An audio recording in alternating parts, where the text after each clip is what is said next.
Welcome to rSlash Am I the Butthole, where OP's wife gives her friend an emergency boob job. Am I the butthole for refusing to pay for my wife's emergency surgery because she spent our savings on her friend's boob job?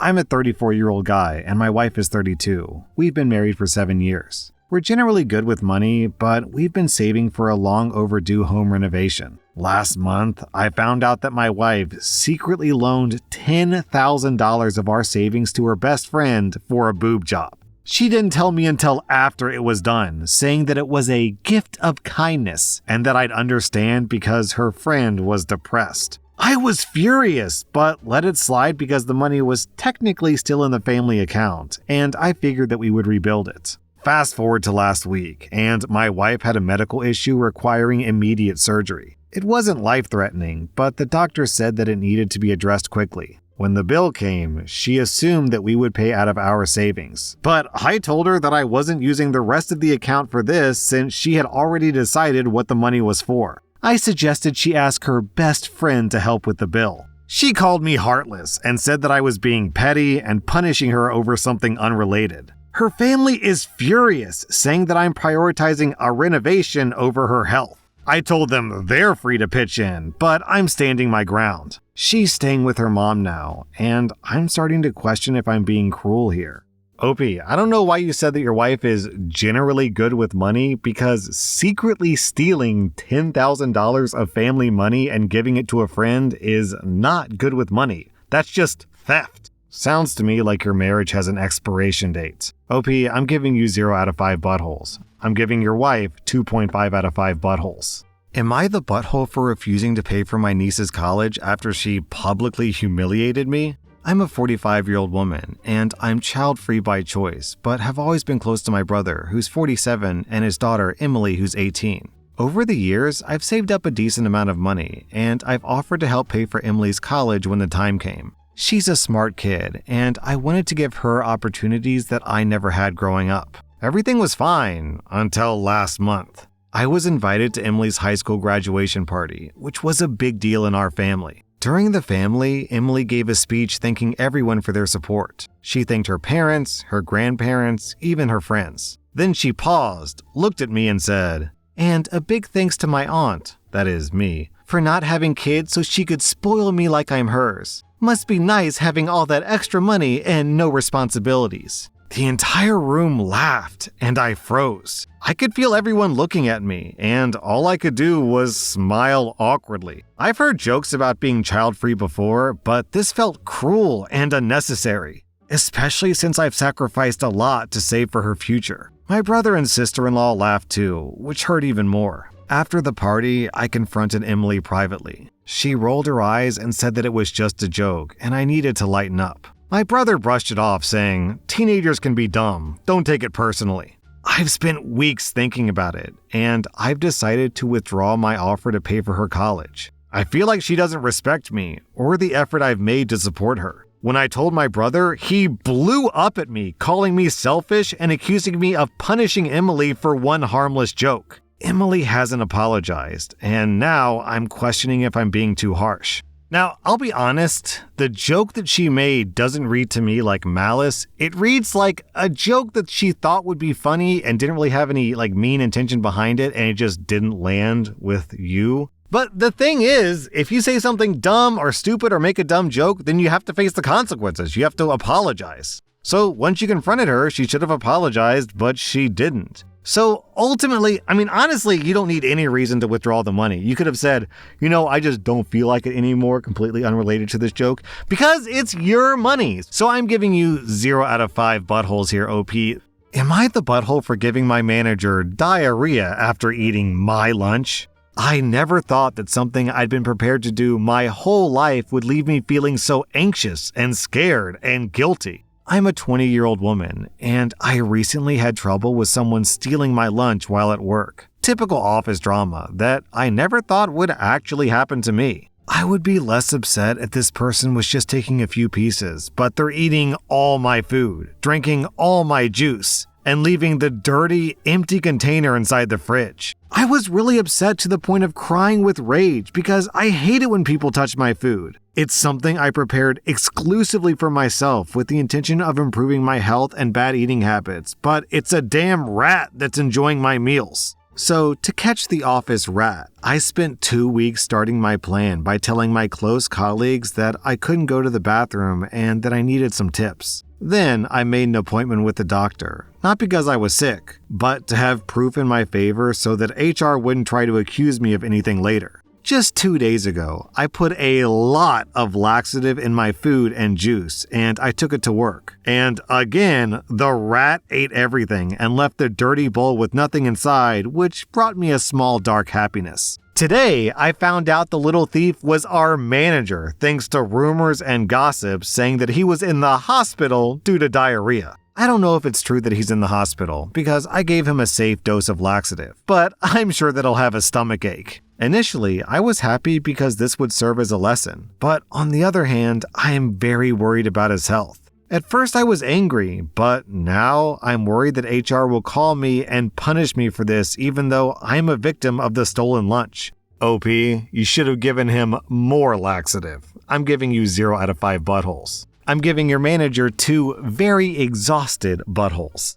Our next Reddit post is from Pretty Step. I moved into my boyfriend's house and I haven't been able to sleep well for 3 weeks because he doesn't let me. I had a breakdown last night and I broke a lamp. I'm gonna stay in a hotel tonight. Am I the butthole? I moved into my boyfriend's house, which he owns 3 weeks ago, and it's been really hard. We've been fighting a lot. Many of our fights are because he doesn't let me sleep. I work 9 to 5, so I have to wake up at about 8. He works whenever he wants, so he doesn't have a set sleep schedule. I used to go to sleep after 11 prior to living with him. I compromised with him and started going to bed after 12, but there are some nights he goes to bed at like 4 to 7 a.m. I was sleeping in the master and he would go in and out, disrupting me, so I yelled at him. He would say, "Give me 10 minutes and I'll be in bed." Hours go by and he's still not in bed, and he's making noises in the kitchen or living room. He told me to go to sleep without him. He always makes a lot of noise whenever he comes into the master bedroom, and he says that's where all his things are, but he needs to go in and out. I tried sleeping in the guest bedroom, but when I do, he comes in there and disrupts my sleep instead of just going to the master.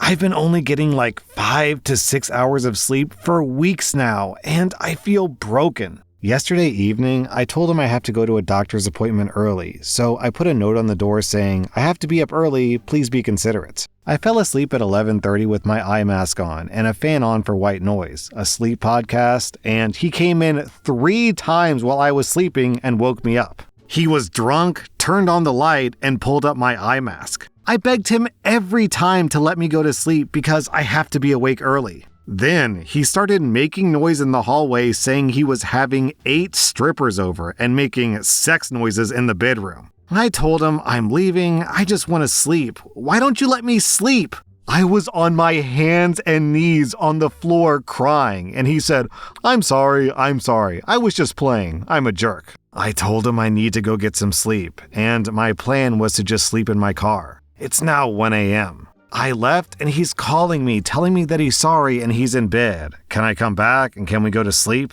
I came back, but he's not in the bed, he's in the basement getting laundry. I said I want to go to sleep. I try to sleep again, and then he comes in and starts cuddling me, telling me he loves me and he's sorry. I ask him to come to my appointment with me tomorrow and he agrees. I said that I have to go to the bathroom. I go pee, and when I come out, he's in the bathroom. 10 minutes go by and he's still in there. I start screaming at him to come on, and he says he's peeing. Then I go to the bathroom, but he closes it before I can get there. He tells me he's taking NyQuil. I just freaked out, and I went to the bedroom and knocked everything on the dresser onto the floor. I even pushed over the lamps on the nightstands, which ended up breaking one. He pushed me onto the bed, and there's a necklace that he said that he can't find. He's freaking out and I'm scared, so I tell him that I'll help him find it, and we do find it. At this point, it's past 2 a.m. and we go to sleep in the guest room. He's asleep on my side of the bed, so I just go to the master and sleep there until my alarm goes off. I wake him up and he starts getting ready, and he notices his front veneer is gone, which was there last night. He accuses me of taking it, and I said that I didn't. I try to help him, but I have to go to my doctor's appointment, so I say let's go and I'll help you find it afterwards. He says he wants to find it, so he stays. On the way there, he texts me, "You don't care about me. Get out and leave me alone. You're one of the most selfish individuals I met." I don't respond. Then he calls me saying he found it. I go to my appointment and get back home, and I have to be at work from 9 to 5:30 p.m. today. I work from home, and he's sleeping as I type this. I'm going to get a hotel tonight and look into moving out this weekend. I feel horrible for throwing the stuff on his dresser onto the floor, but I can't take this constant lack of sleep. Am I the butthole? Guys, I've read a lot of stories, obviously, and some of them are written very well. Some of them are written very badly.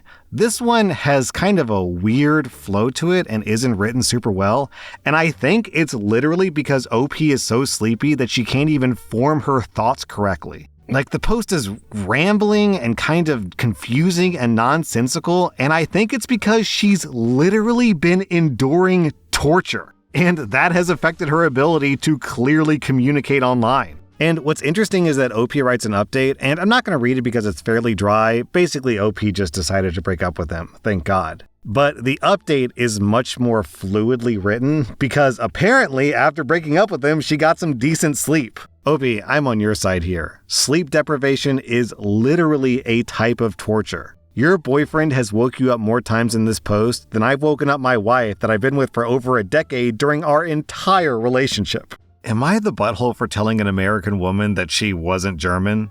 I'm a German woman, as in born and raised in Germany. I was traveling in another country and staying at a hostel, so there were people from a lot of countries. There was one woman from the US, and we were just talking about random stuff. We touched on the topic of cars, and someone mentioned that they were planning on buying a Porsche. The American woman tried to correct the guy, saying, "You know, that's wrong. It's actually pronounced Porsche." I just chuckled and said, "No, he actually said it right." She just snapped and said, No, I'm German, okay? I know how it's pronounced." I switched to German and told her, "You know, that's not how it's pronounced." She couldn't understand me and said, "What?" in English. I repeated in English and I said, "I thought you said that you were German." She said, "I am German, but I don't speak the language." I asked if she was actually German or if her great-great-great-grandparents were German, and she said that it was the latter. So I told her, "I don't think that counts as German, sorry," and he pronounced Porsche correctly. She snapped and said that I was being an elitist and that she was as German as I am. I didn't want to take things further, so I just said okay and interacted with other people. Later on, I heard from another guy that she was telling others that I was a butthole for correcting her and that I was a word that starts with the letter N that involves a group of German people from World War II trying to determine who's German or not. Why did she react so heavily? Was it actually so offensive to tell her that she was wrong? Down in the comments, everyone is saying that this American woman reacted this way because she was embarrassed and she was trying to cover for herself. But actually, I don't think that's it. One thing I've noticed that some Americans do is they'll grab onto their heritage and use it as this huge defining feature of their personality. And I think the reason why that is because America is kind of a melting pot and we don't really have much of a history because, we're only 300 years old. So people try to, make themselves feel better by saying, "Oh, well, I'm not American, I'm actually German or Irish or whatever." And that's real heritage dating back thousands of years. I think it's just a way to make themselves feel special. Anyways, OP, I'm giving you 0 out of 5 buttholes, and I'm giving the American woman 1 out of 5 buttholes, but to genuinely answer your question, this is a really sensitive point for some Americans. Am I the butthole for telling my wife that I would rather her mom be homeless than let her move in with us? My wife's mother, who's 62, is terrible. She's a professional victim who's burned every bridge in her life. She's stolen money from family, sabotaged relationships, and once accidentally set a small fire in her previous apartment because she was mad at her landlord. Now, surprise, surprise, she's being evicted and called my wife, crying about how she has nobody else. My wife immediately jumped to, "Of course you can stay with us," without consulting me. We have 2 young kids, a small house, and 0 tolerance for drama. The idea of her mom moving in fills me with dread. I told my wife flat out, I would rather your mom be homeless than let her move in with us. That did not go over well. My wife is furious and says that I'm heartless. I tried to compromise, suggesting we help pay for a short-term rental or look into senior housing, but my wife insists that it's family or nothing. Am I really the bad guy for setting this boundary? Yo, you lost me at arson. Okay? You can sort of make arguments of, oh, she was having a bad day, or, she stole, maybe she needed the money, but setting fires in a house, especially when you got 2 kids, nah, man, there's no way. I would never let an arson into my house. And if my wife tried to pull that stunt and force me to let it happen, then I wouldn't let my wife in the house either. You're right, OP. Family or nothing. Your kids come first. I'm giving you 0 out of 5 buttholes. I'm giving your wife and your wife's mom 3.5 out of 5 buttholes. That was rSlash Am I the Butthole? And if you like this content, check out my podcast where I publish the exact same episodes. Also, hit that subscribe button because I put out new Reddit videos every single day.